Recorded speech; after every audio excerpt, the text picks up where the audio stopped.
Good morning students. देखो हम chapter 10 straight line से स्टार्ट करने जा रहे हैं, ठीक है। और स्ट्रेट लाइन मैंने इसलिए स्टार्ट किया है क्योंकि ये 6 चैप्टर जो हमने अभी पढ़ा है लेटेस्ट में उससे थोड़ा बहुत रिलेटेड चैप्टर है, ठीक है।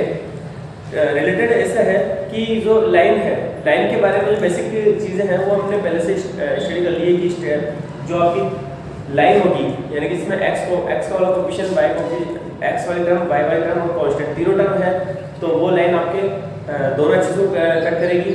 और अगर कांस्टेंट मिसिंग है तो ओरिजिन से पास होगी। और जो एक्स एक्सिस के पैरेलल और वाई एक्सिस के पैरेलल लाइन किस तरह की होती है वो भी हमने पढ़ा है, ठीक है। अब देखो स्ट्रेट लाइन पढ़ रहे हैं तो सबसे पहला टॉपिक आएगा अपने पास यहाँ पे स्लोप, ठीक है। सेकंड टॉपिक है आपका इक्वेशन ऑफ लाइन, और थर्ड रहेगा जो लाइन इक्वेशंस है डाटा फ्रॉम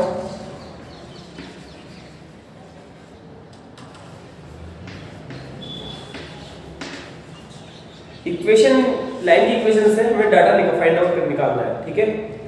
इससे स्लोप निकालनी है वगैरह वगैरह। पहला टॉपिक स्लोप। स्लोप क्या चीज है, ठीक है। तो स्लोप क्या है? Slope is the angle formed by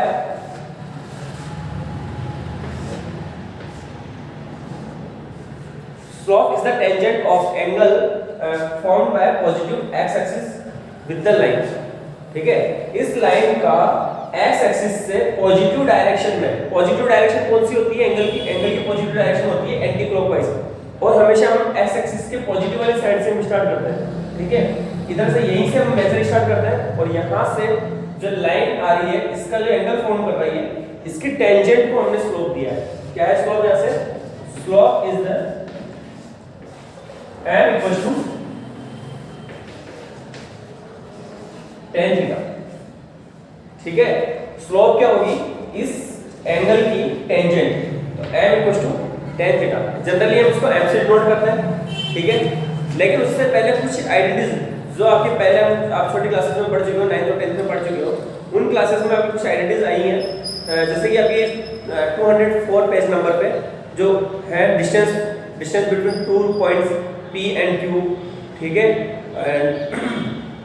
section formula ये सब आपके जो है 10th क्लास में आए हैं, ठीक है। एरिया ऑफ ट्रायंगल जब उसके वर्टिसेस गिवन हो तो ये हमारे पास आया है। इन चारों फार्मूले को आप वो कॉपी में नोट करना है आपको, ठीक है। इसके अलावा कुछ फॉर्मूले जो हैं मैं लिखवा रहा हूँ आपको, देखो।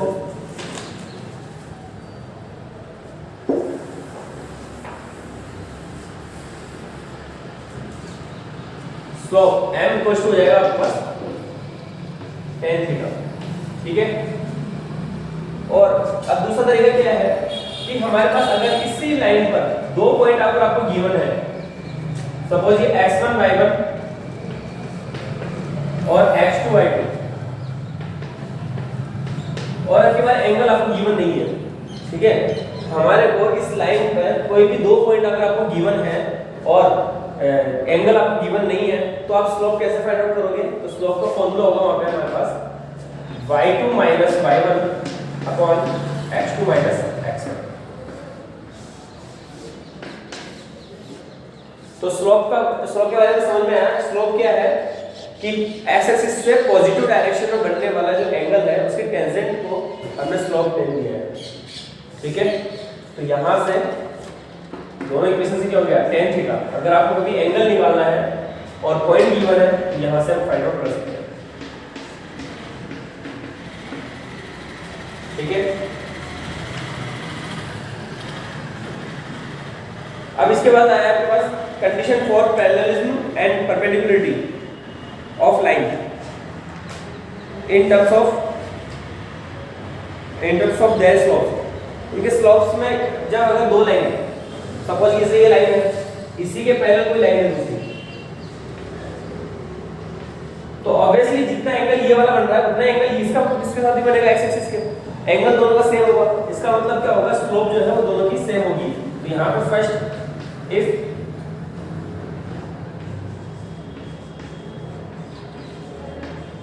two lines are parallel m1 equal to m2, ठीक है। Second case, if two lines are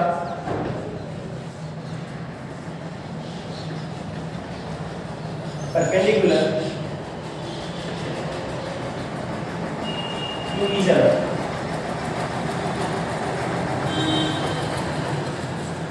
तो कंडीशन हो जाएगी आपकी m1 इक्वल टू -1/m2, ठीक है। क्या कंडीशन होगी, m1 इक्वल टू -1/m2।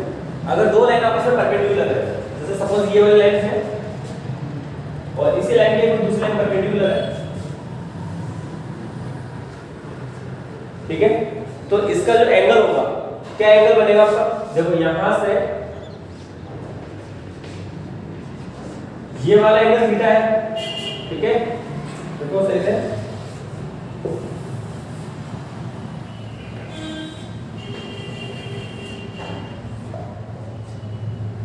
ये वाला एंगल थीटा है, तो यहां मैंने एक पैरेलल लाइन ड्रॉ की, तो ये भी थीटा ही होगा आपका, और ये वाला एंगल क्या होगा, 90 प्लस थीटा, और इसकी tan वैल्यू फाइंड आउट करेंगे हम। tan 90 प्लस थीटा क्या हो जाएगा, यहां भी हो सकता है, तो tan 90 plus theta will be minus cos theta, और वो आपका होगा यहां से ये होगा, समझ में आया। तो फिर है आपका formula, angle between two lines, अगर दो लाइन है, कोई भी दो लाइन है, सपोज जैसे दो लाइन है, इनके बीच में एंगल थीटा है हमारे पास, ठीक है। तो इन दोनों के स्लोप की हेल्प से हम कैसे इनके बीच का एंगल फाइंड कर सकते हैं, तो ये यहाँ पे फॉर्मूला आपका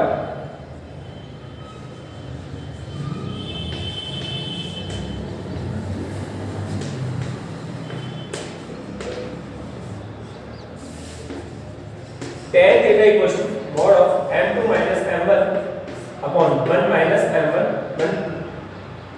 1 plus m1 m2, ठीक है। तो ये आपके एंगल बिटवीन टू लाइंस हो गया। बस कोप्लेनरिटी ऑफ 3 पॉइंट्स, 3 पॉइंट अगर आपस में कोप्लेनर है,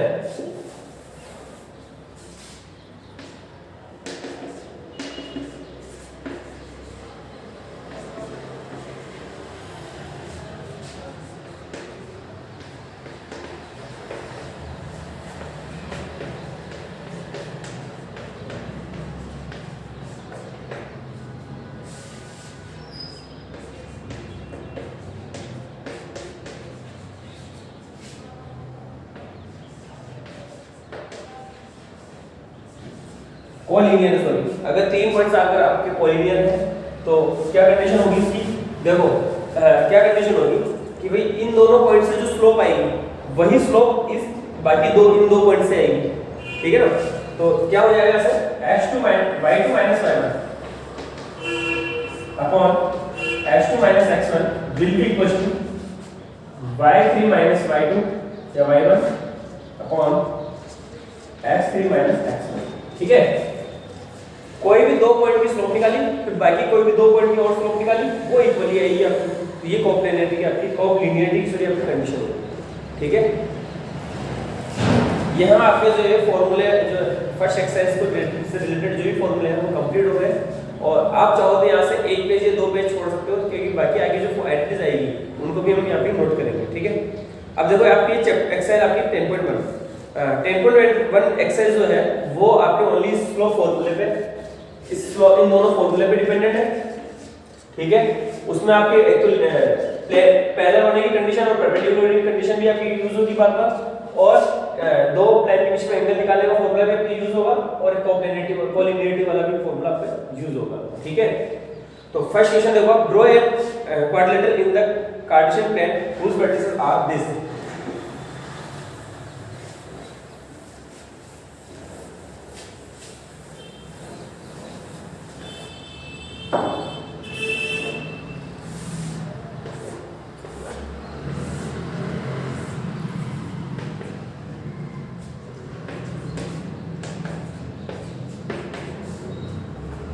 एक क्वाड्रिलेटरल है जिसके वर्टिसेस हैं आपके -4 5 0 7 5 -5 एंड -4 -2। ठीक है, आपको इस जो क्वाड्रिलेटरल है उसको एग्जैक्टली ड्रॉ करने की जरूरत नहीं है, हमें केवल एक हमने जनरल क्वेश्चन क्वाड्रिलेटरल पढ़ा लिया और उनकी नेमिंग कर सकते हो। नेमिंग करके हमने यहाँ पे क्वाड्रिलेटरल के वर्टिसेस लिखे। अब इसका आपको एरिया फाइंड करना है। Find also find its area. वैसे तो इसको कार्टेशियन प्लेन में ड्रॉ करना था बिल्कुल एग्जैक्टली, लेकिन कोई प्रॉब्लम नहीं, आप जैसे ड्रॉ कर लो और इसका एरिया फाइंड करना था। अब एरिया कैसे फाइंड करेंगे, तो वो हमने जो हमारा 10th क्लास का फॉर्मूला था, ये ट्राइंगल का एरिया फाइंड करने वाला, ठीक है ना। मैंने जो 204 पेज नंबर पे फोर्थ जो आइडेंटिटी आपकी ट्राइंगल का एरिया निकालने की, वो आइडेंटिटी आप यूज करोगे यहाँ पे। और लेकिन यहाँ पे वो ट्राइंगल के लिए है, यहाँ आपके पास क्वाड्रिलेटरल है, तो क्या करेंगे, इसको दो पार्ट में डिवाइड करो कैसे भी। ये हो गया आपका एक ट्राइंगल, ये वाला हो गया ACD और दूसरा ट्राइंगल हो गया आपका ABC। दोनों का एरिया निकाल करके प्लस कर दोगे तो वो हो जाएगा आपका एरिया ऑफ ABCD। ठीक है, तो ये आप काम आप खुद करोगे। ये फर्स्ट क्वेश्चन, स्टार्टिंग वाले क्वेश्चन को आपको खुद को करना है। सेकंड क्वेश्चन देखो, the base of an equilateral triangle with side 2A lies on the y axis. देखो इसको ड्रॉ करते हैं पहले।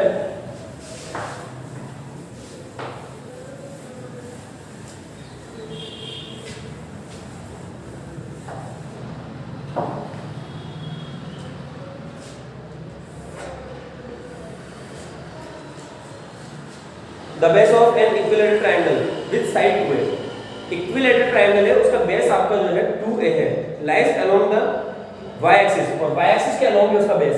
ठीक है, such that the mid point of the base is at origin। तो 2A साइड है,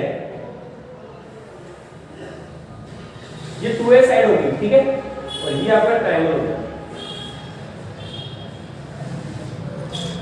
ये साइड 2A है, तो यहां से यहां तक ये पार्ट A हो गया और ये वाला पॉइंट जो है वो -A हो गया। ठीक है, समझ में आया। और ये वाली जो डिस्टेंस है वो किसका काम करेगी, आपके मीडियन का काम करेगी।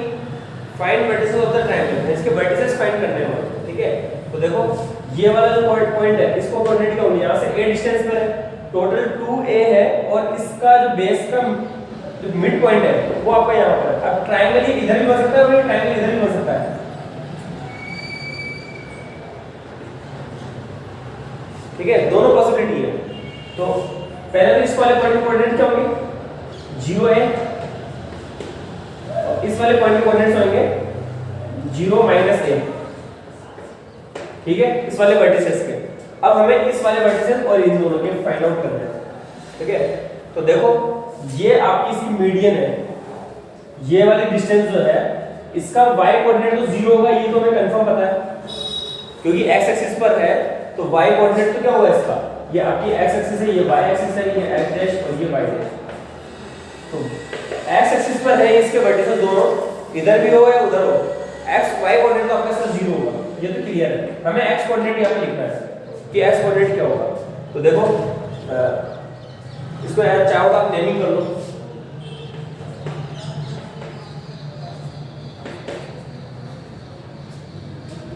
This is O। ठीक है, since OC and OD is are median।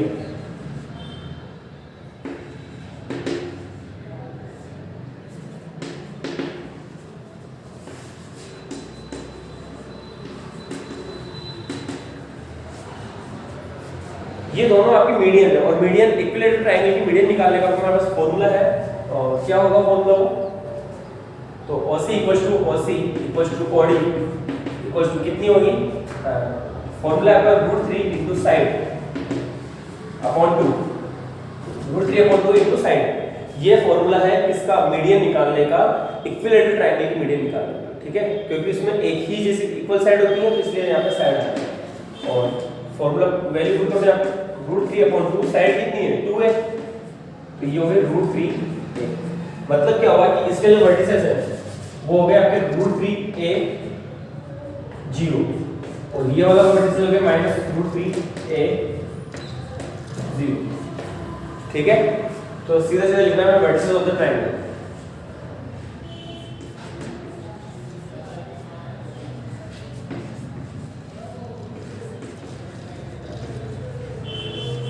Triangle R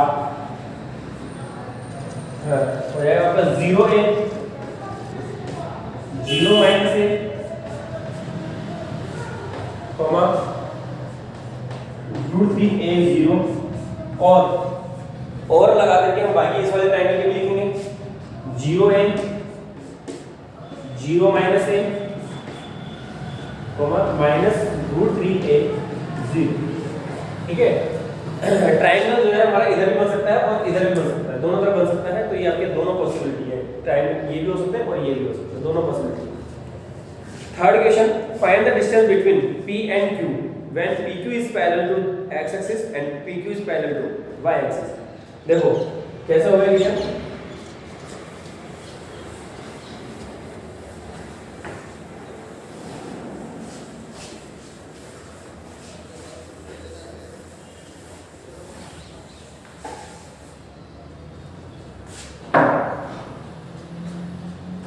find the distance between P and Q, PQ is parallel to x axis। देखो PQ लाइन जब y एक्सिस के पैरेलल होगी, ठीक है, मान लो कि ये PQ लाइन है, ये P और Q, इसका कोऑर्डिनेट है x1 y1 और ये x2 y2। ठीक है बेटा, तो देखो इसका x कोऑर्डिनेट जब ये y एक्सिस के पैरेलल होगी तो इसका x कोऑर्डिनेट दोनों का सेम रहेगा। y एक्सिस के पैरेलल है तो यहाँ पर जो x की वैल्यू है वही यहाँ पे होगी, वही यहाँ पे होगी x की वैल्यू। ठीक है, तो क्या डिस्टेंस हो जाएगी, तो देखो डिस्टेंस का फॉर्मूला अप्लाई करेंगे यहाँ पे PQ। फर्स्ट केस लिखेंगे यहाँ पे when PQ is parallel to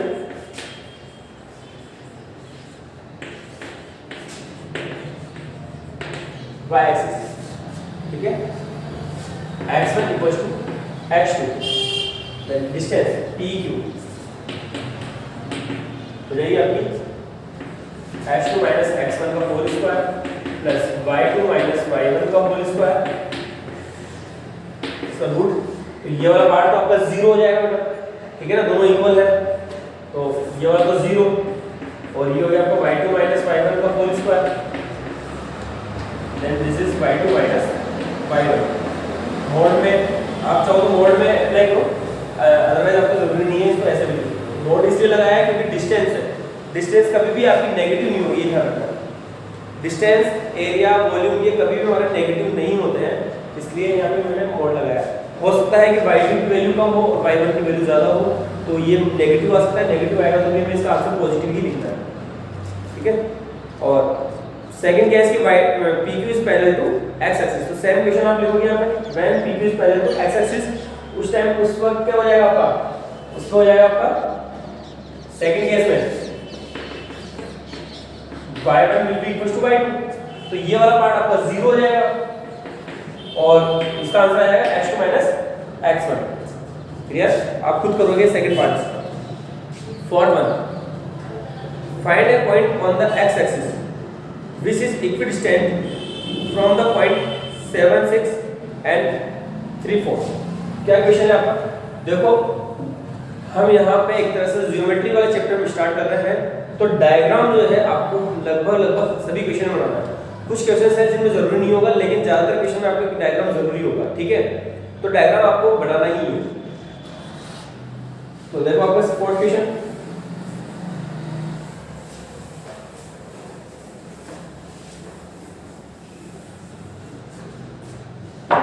आपको रफ डायग्राम बनाना है, फेयर डायग्राम बनाने की जरूरत नहीं है। ठीक है ना, लेकिन आपको दिखना चाहिए कि वो कुछ फेयर भी है। देखो ये 3 4 से होते हुए ये पॉइंट है आपका 3 4 और ये पॉइंट है आपका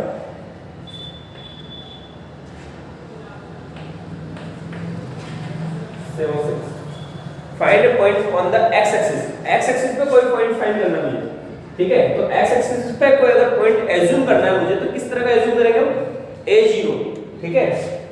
इस तरह से कोई पॉइंट एज्यूम करेंगे, A0, P0 या K0, कुछ भी यहाँ पे वेरिएबल कुछ भी ले सकते हैं, ठीक है। लेकिन y कोऑर्डिनेट क्या रहेगा उसका, 0 रहेगा। x एक्सिस पे अगर कोई पॉइंट एज्यूम किया है, और इसी तरह से y एक्सिस पे अगर कोई पॉइंट एज्यूम किया है तो हम जनरली 0 भी लेते हैं, ठीक है। तो इस चीज का ध्यान रखना है, ये x एक्सिस पे कोई पॉइंट लेना है तो ये y एक्सिस पे कोई पॉइंट लेना है। तो हमने लिया यहाँ पे A0, तो यहाँ A0 लिख लूं। अब यहाँ से ये डिस्टेंस और यहाँ से ये डिस्टेंस बराबर है, ठीक है। आप चाहो तो इसको थोड़ा नीचे ले लो, ये दोनों डिस्टेंस बराबर है, तो हमें a की वैल्यू फाइंड करनी है, पॉइंट फाइंड करना है। तो डिस्टेंस फार्मूला अप्लाई करेंगे, दोनों को इक्वल करेंगे यहाँ से, ठीक है। तो देखो कैसे होगा,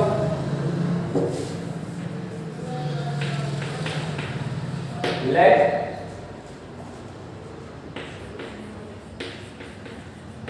द पॉइंट ऑन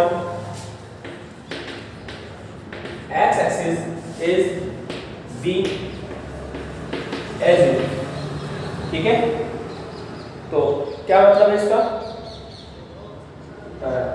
देखो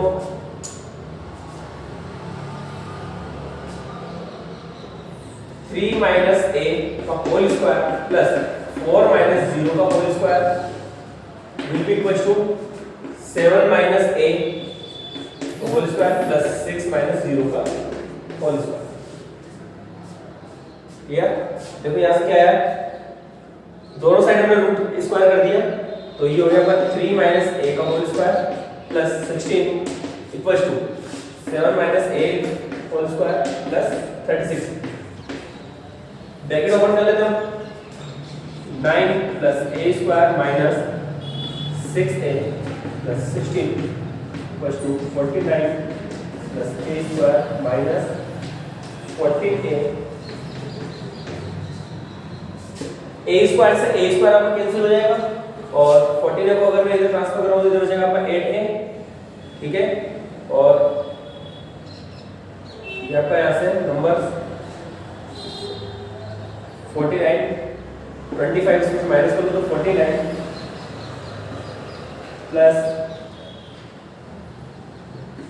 11, 8a equals to 60 and a equals to आपका हो गया यहाँ से 15/2,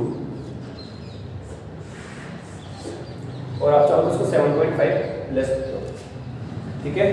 कैलकुलेशन देख लेना, कैलकुलेशन में कहीं मिस्टेक हो तो आप चेक कर सकते हो, बाकी मैंने जिस तरह से किया है उस हिसाब से मुझे ठीक लग रहा है। तो अब देखो आपको fifth question, find the slope of A line which passes through the origin and the mid point of the line segment joining the points P and B। तो देखो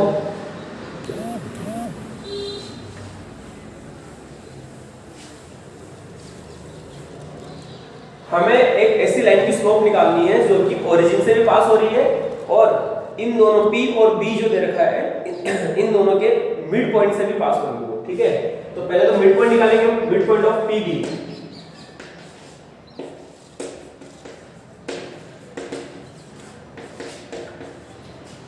क्या हो जाएगा, 0 plus 8/2 minus 4 plus 0/2 which is 4 minus 2, ठीक है। और इस point से और ओरिजिन से, तो स्लोप ऑफ द लाइन